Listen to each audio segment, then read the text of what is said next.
Hello दोस्तों, आप सभी का स्वागत है आपके अपने YouTube channel diploma in chemical engineering में। तो आज हम 5th सेमेस्टर के पीपीयू सब्जेक्ट में मोस्ट इम्पॉर्टेंट क्वेश्चन के बारे में बात करने वाले हैं।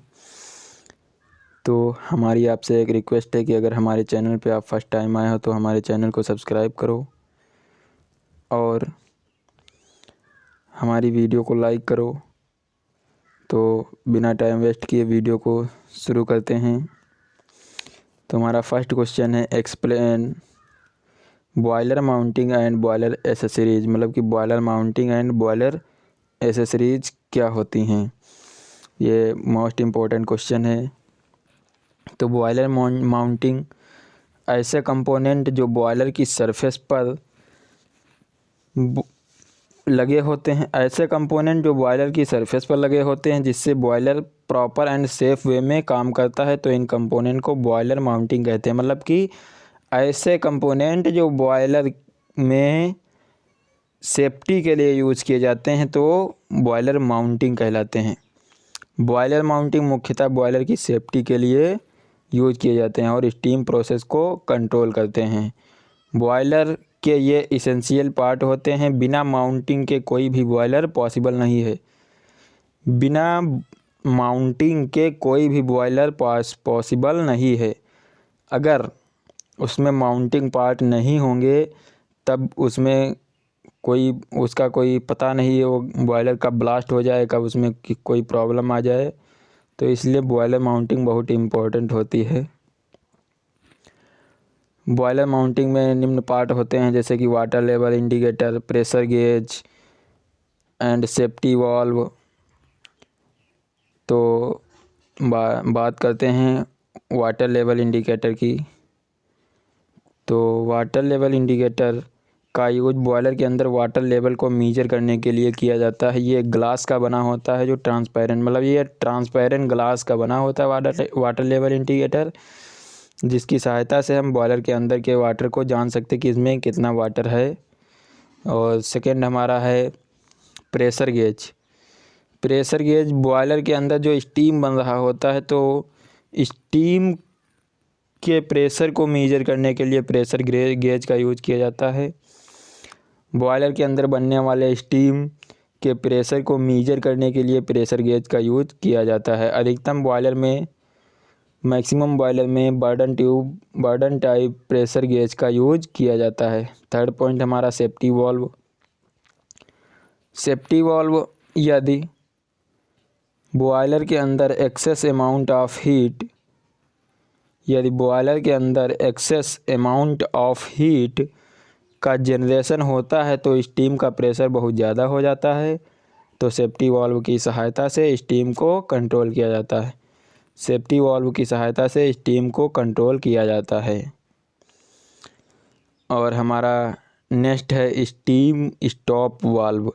रिक्वायर्ड ऑफ हीट को प्रोसेस में सप्लाई करने के लिए किया जाता है। मतलब कि स्टीम स्टॉप वाल्व का यूज रिक्वायर्ड ऑफ हीट को प्रोसेस में सप्लाई के लिए किया जाता है। मतलब कि जितना हीट रिक्वायर्ड हो उसको सप्लाई करने के लिए स्टीम स्टॉप वाल्व का यूज किया जाता है। ब्लो ऑफ कॉक, बॉयलर को साफ़ करने के लिए ब्लो ऑफ कॉक का यूज किया जाता है। मतलब ब्लो ऑफ कॉक एक ऐसा वाल्व या नोजल लगा होता है जिसके सहायता से जो हम बॉयलर की सफाई करते हैं तो उसमें से वेस्ट मटेरियल को फ्लो करवा देते हैं।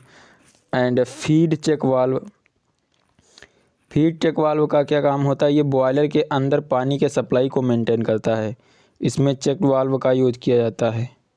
ये बॉयलर के अंदर पानी के सप्लाई को मेंटेन करता है, इसमें चेक वाल्व का यूज किया जाता है। फ्यूजिबल प्लग क्या होता है बॉयलर में, तो फ्यूजिबल प्लग जब बॉयलर के अंदर ओवर हीटिंग हो जाती है तब फ्यूजिबल प्लग की सहायता से अलार्म के माध्यम से निर्देश देने लगता है। जब बॉयलर के अंदर ओवर हीटिंग हो जाती है तो फ्यूजिबल प्लग की सहायता से हमें पता चल जाता है और ओवर हीटिंग को मेंटेन करने के लिए फ्यूजिबल प्लग का यूज किया जाता है। ये हमारे थे बॉयलर माउंटिंग के मेन पार्ट। तो अब देखते हैं बॉयलर एसेसरीज।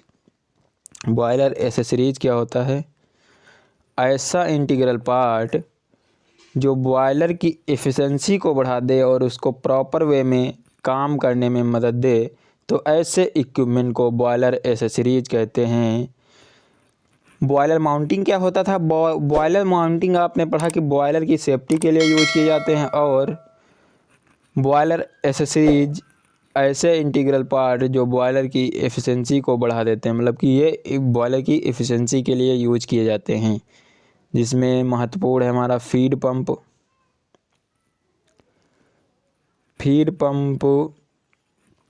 बॉयलर में वाटर को फीड करने के लिए फीड पंप का यूज किया जाता है।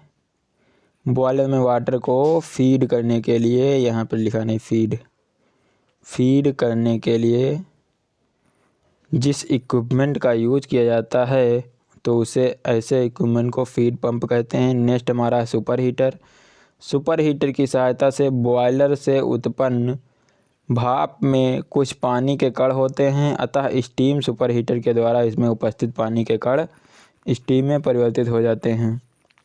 सुपर हीटर की सहायता से बॉयलर से उत्पन्न भाप में कुछ वाटर पार्टिकल होते हैं, जो अतः स्टीम सुपर हीटर के द्वारा इसमें उपस्थित पानी के कण स्टीम में चेंज हो जाते हैं।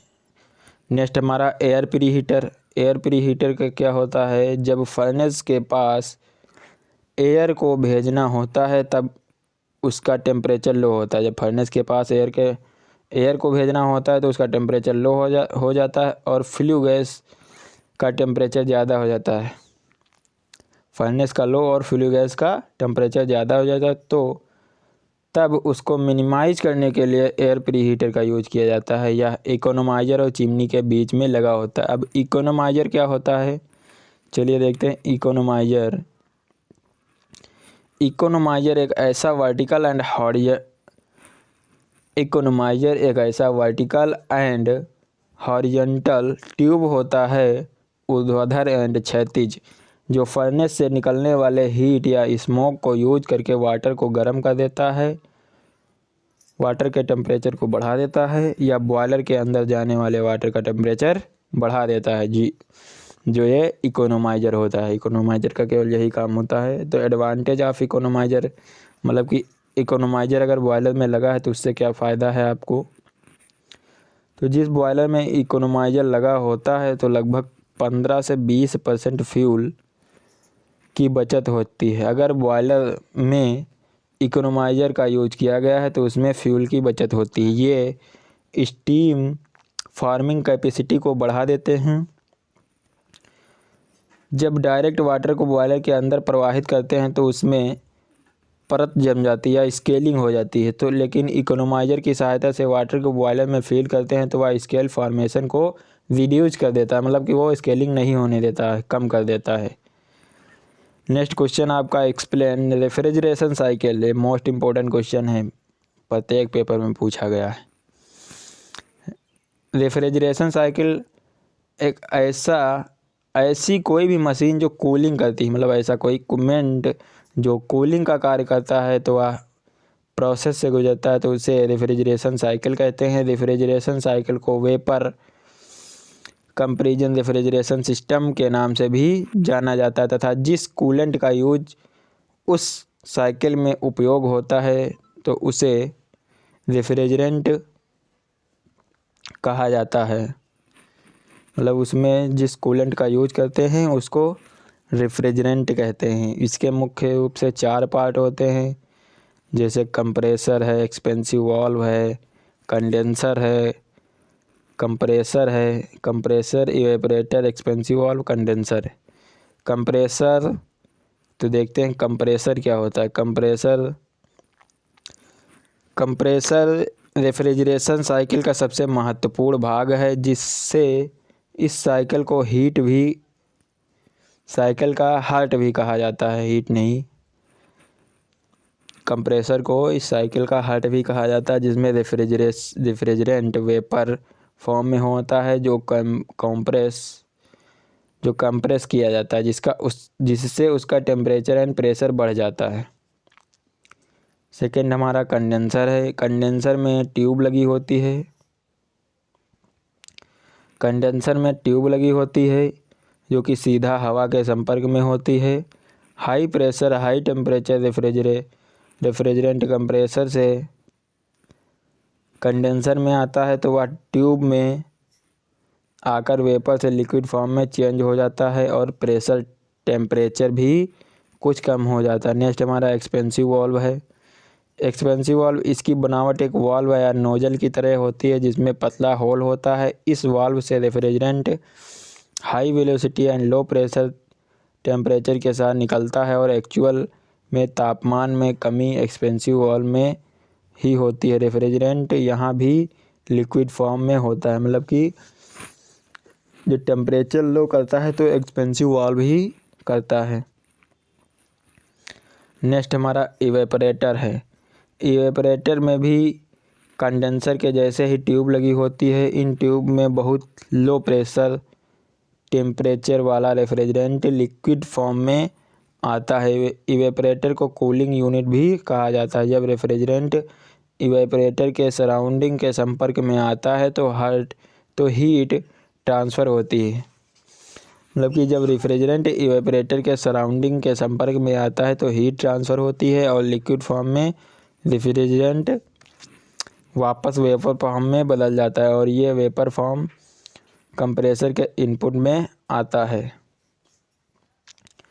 तो आई होप ये क्वेश्चन आपको समझ में आया होगा। ये नेक्स्ट क्वेश्चन हमारा एक्सप्लेन टर्म इन बॉयलर, मतलब कि आपको एक्सप्लेन करना है steam trap and steam ejector. Steam trap क्या होता है और स्टीम इजेक्टर क्या होता है। तो स्टीम ट्रैप एक मैकेनिकल डिवाइस है जो कंडेंसेट या नॉन कंडेंसेट एयर को रिमूव करता है। स्टीम ट्रैप एक मैकेनिकल डिवाइस है जो कंडेंसेट या नॉन कंडेंसेट एयर को रिमूव करता है। स्टीम ट्रैप का यूज स्टीम लाइन में यूज किया जाता है। जब स्टीम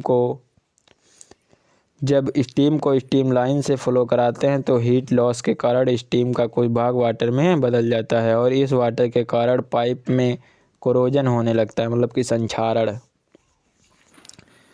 होने लगता है जिससे स्टीम लाइन डैमेज होने लगती है। कोरोजन के कारण स्टीम लाइन डैमेज होने लगती है। तो इसी वाटर को स्टीम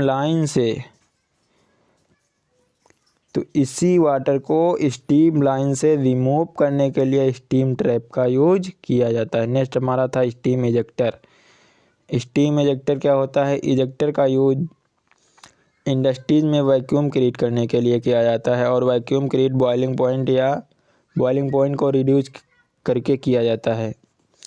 इजेक्टर का यूज वैक्यूम क्रिएट करने के लिए किया जाता है और वैक्यूम क्रिएट करने के लिए बॉइलिंग पॉइंट को रिड्यूस करना पड़ता है। वैक्यूम पंप की सहायता से भी किया जाता है। Vacuum create basically distillation column, मतलब कि इसका यूज मुख्यतः डिस्टिलेशन कॉलम में किया जाता है। तो स्टीम इजेक्टर वैक्यूम क्रिएट करने के लिए यूज किया जाता है। इसके निम्न पार्ट होते हैं। जैसे नोजल है, मोटिव फ्लीज, स्टीम यहाँ से आउटपुट निकलता है। तो देखते हैं जब डिस्टिलेशन कॉलम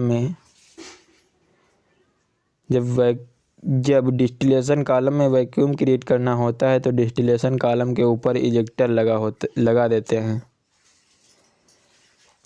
अब स्टीम को इजेक्टर में फीड करते हैं तो इजेक्टर में नोजल लगे होते हैं जो स्टीम के प्रेशर को लो करते हैं। तो जैसे ही प्रेशर लो हो जाता है तो डिस्टिलेशन कॉलम में जो गैस होती है उसका भी कुछ प्रेशर होता है जिससे गैस ऊपर की ओर खींचने लगता है, मतलब गैस ऊपर की ओर जाने लगता है और डिस्टिलेशन कॉलम में वैक्यूम क्रिएट हो जाता है। नेक्स्ट क्वेश्चन जो हमारा most important question, what is cooling tower, explain it's working and construction. मतलब कूलिंग टावर क्या होता है और इसकी वर्किंग और कंस्ट्रक्शन, मतलब कैसे बना होता है, इसकी संरचना क्या होती है। तो कूलिंग टावर एक विशेष हीट एक्सचेंजर होता है। कूलिंग टावर एक प्रकार का हीट एक्सचेंजर होता है जिसमें वाटर के टेम्परेचर को कम करने के लिए एयर एंड वाटर को एक दूसरे के सीधे संपर्क में लाया जाता है। मतलब कि कूलिंग टावर जो है वाटर के टेम्परेचर को कम करने के लिए यूज किया जाता है जिसमें एयर एंड वाटर को एक दूसरे के कांटेक्ट में लाया जाता है जिससे कि वाटर की एक छोटी सी मात्रा वाष्पित हो जाती है, जिसमें पानी का टेम्परेचर टावर के माध्यम से परिचालित हो जाता है।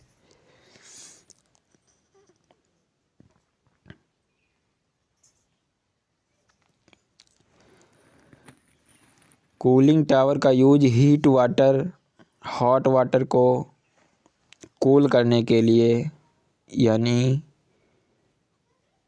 कूलिंग टावर का यूज हॉट वाटर को कूल करने के लिए किया जाता है। कूलिंग टावर का उद्देश्य रेफ्रिजरेशन प्लांट के वाटर कूल्ड कंडेंसर में इस्तेमाल होने वाले वाटर को ठंडा करता है, ताकि कंडेंसर में गर्मी को सोखने के लिए वाटर को पुनः यूज किया जा सके।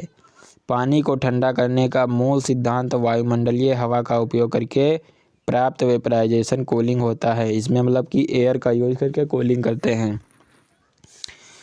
कूलिंग टावर निम्न कारकों पर डिपेंड करता है, जैसे वायु का वेग, वाटर इनलेट टेम्परेचर। वायु का वेग मतलब इसमें एयर का ही यूज करते हैं, तो इसलिए एयर की वेलोसिटी की अकॉर्डिंग है यह कार्य करता है। पानी की सतह क्षेत्र हवा की धारा के संपर्क में होनी चाहिए। कंस्ट्रक्शन, कूलिंग टावर कंक्रीट का बना होता है। जो कूलिंग टावर है ये कंक्रीट का बना होता है। इसमें सबसे नीचे बेसिन लगा होता है, जिसमें कोल्ड वाटर को कलेक्ट किया जाता है। बेसिन में कोल्ड वाटर को कलेक्ट किया जाता है। इसमें एक हीट एक्सचेंजर सरफेस होता है, जिसमें हॉट वाटर तथा एयर को कांटेक्ट कराते हैं तथा हॉट वाटर को कोल्ड करते रहते हैं। इसमें नोजल लगे होते हैं, जिसके द्वारा हॉट वाटर को स्प्रे किया जाता है। सबसे ऊपर ड्रिफ्ट एलिमिनेटर लगा होता है, जो वाटर पार्टिकल को कैच करने के लिए यूज किया जाता है। ये हमारा कूलिंग टावर का डायग्राम है। ये हमारा ड्रिफ्ट एलिमिनेटर लगा होता है और यहाँ नीचे बेसिन लगा होता है। इसमें कोल्ड वाटर को कलेक्ट किया जाता है। ये हीट एक्सचेंजर सरफेस होता है, इसमें उसका हीट को चेंज किया जाता है और यहाँ से वाटर गिरता है। जिस हॉट वाटर को कोल्ड करना होता है, वर्किंग देखते हैं क्या होती है। जिस हॉट वाटर को कोल्ड करना होता है तो उसे कूलिंग टावर में इंटर करा देते हैं तथा हॉट वाटर को नोजल की सहायता से हीट एक्सचेंजर सरफेस पर स्प्रे कराते रहते हैं। जहां हॉट वाटर तथा एयर आपस में कांटेक्ट करते रहते हैं। एयर हॉट वाटर को कोल्ड करता रहता है और कोल्ड वाटर बेसिन में कलेक्ट होता रहता है। जो एयर है वो हॉट वाटर को कोल्ड करता रहता है और कोल्ड वाटर बेसिन में इकट्ठा हो जाता है। टाइप्स ऑफ कूलिंग वाटर, मतलब कूलिंग टावर के क्या टाइप्स होते हैं, ये 3 प्रकार के होते हैं मुख्यतः। फर्स्ट है हमारा force draft cooling tower, second natural draft cooling tower, third हमारा इंड्यूस्ड ड्राफ्ट कूलिंग टावर। अब देखते हैं एडवांटेज ऑफ कूलिंग टावर की। एडवांटेज कूलिंग टावर से क्या फ़ायदा है, तो द परफॉर्मेंस इज़ गुड, मतलब कि इसकी परफॉर्मेंस अच्छी होती है। अत्यधिक विश्वसनीय होता है। इजी कंस्ट्रक्शन, मतलब इसकी सिंपल संरचना होती है। इसे लंबे समय तक संचालित किया जा सकता है। डिसएडवांटेज ऑफ कूलिंग टावर, जिसके लाभ हैं तो इसके हानियाँ भी कुछ होंगी। तो कूलिंग टावर की बॉडी पर स्केल एंड जंग लग जाती है, मतलब कि कोरोजन होने लगता है। एप्लीकेशन कूलिंग टावर का यूज, तो इनका use steel and automotive industries, air conditioning और बिजली के उत्पादन में किया जाता है। सेकेंड पॉइंट है इसका यूज गर्म भाप को कोल्ड करने के लिए किया जाता है। तो हमारी वीडियो यहीं पे समाप्त होती है। अगर वीडियो अच्छी लगी हो तो हमारी वीडियो को लाइक करो और चैनल को सब्सक्राइब करो। तो मिलते हैं नेक्स्ट वीडियो में, तब तक के लिए जय हिंद जय भारत।